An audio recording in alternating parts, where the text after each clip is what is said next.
Madame la conseillère départementale, chère Dominique, monsieur le commissaire central de la CST de Creil, monsieur Modigiani, monsieur le commandant Barbe, représentant le colonel Bruno Cunha, commandant de la base aérienne de Creil, lieutenant Hazard, représentant le commandant Franchili, chef de secours principal de Creil. Mesdames, Messieurs, chers collègues du Conseil municipal, Mesdames, Messieurs les présidents et membres des associations d'anciens combattants, Monsieur Dorache, chef de la section de Creil, de l'association des sauveteurs de l'Oise, Mesdames, Messieurs les porte-drapeaux, qui sont assez stoïques sous la pluie.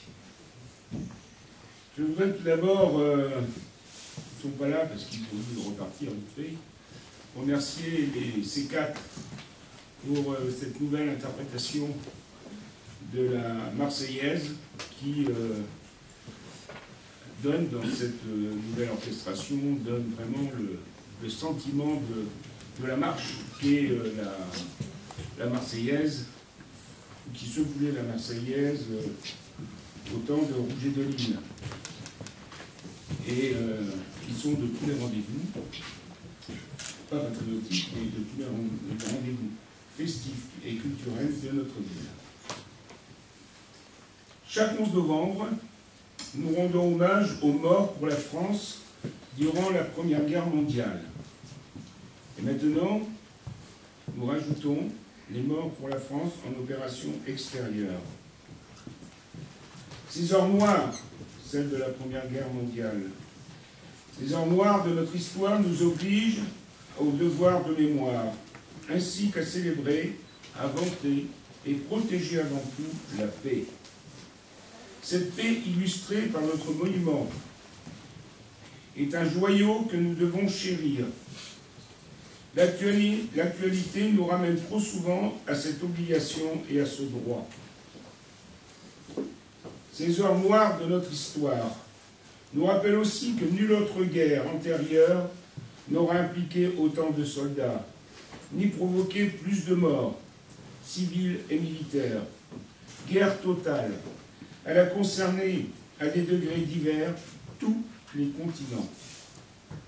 En France, l'un des pays les plus touchés, 1,4 million de morts ou de disparus, 2 millions de blessés, impliquant la disparition de plusieurs générations, plus de 300 000 gueules cassées et 3 millions d'hectares des zones de combat détruits et impropres à la culture. Encore aujourd'hui, remontent des vestiges de cette difficile guerre. L'Oise et Creil en particulier se sont illustrés lors de la Première Guerre mondiale.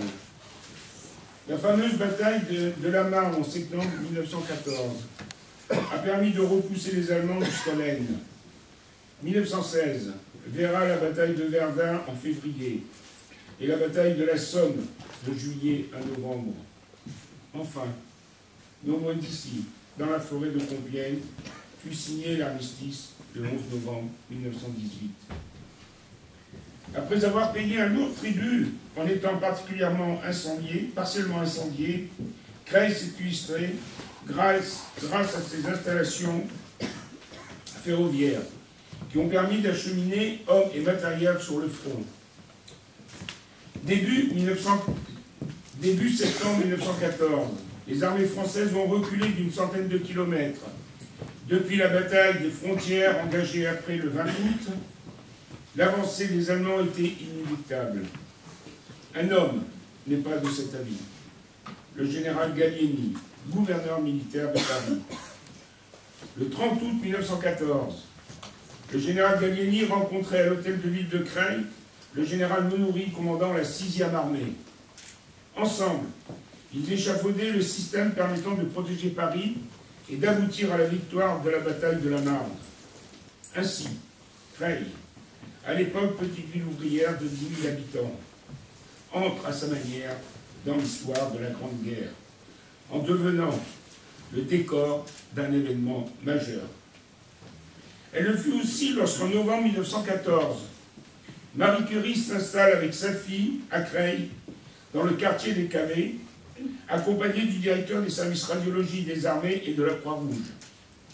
L'illustre physicienne met en place un service de radiographie mobile qui permettra la naissance d'un des modèles des petites Curies. Les petites Curies sont des véhicules militaires équipés d'unités chirurgicales mobiles et de radiologie. 18 petites Curies se rendront sur le front des différentes batailles, notamment lors de la bataille de la Marne, à Verdun et sur la Somme.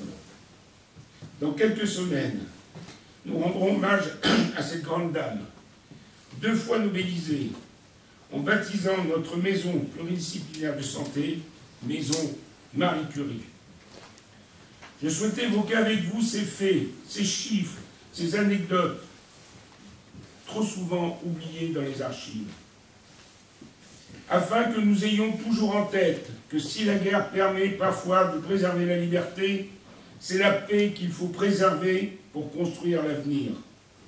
C'est le devoir de mémoire qu'il faut transmettre partout dans les écoles, dans les pays, dans les familles, pour que plus jamais des jeunes d'à peine 20 ans ne tombent sous les balles dans la souffrance et la peur, fauchés au début de leur vie. Continuons d'aimer, de préserver, de chérir la paix entre les hommes, la paix entre les peuples, la paix, facteur d'unité, facteur d'intégration, facteur de reconnaissance et d'épanouissement.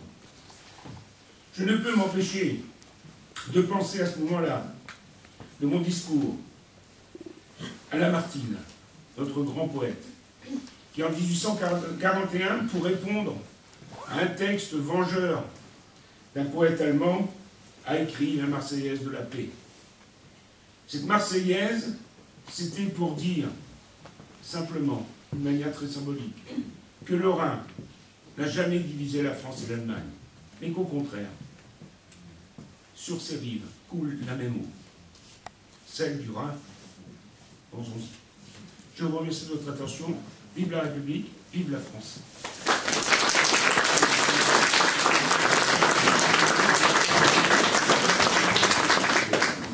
Écoutez, il ne vous reste plus qu'à rentrer parce qu'on n'a pas de vin chaud. Si vous voulez faire un petit demi-tour et puis...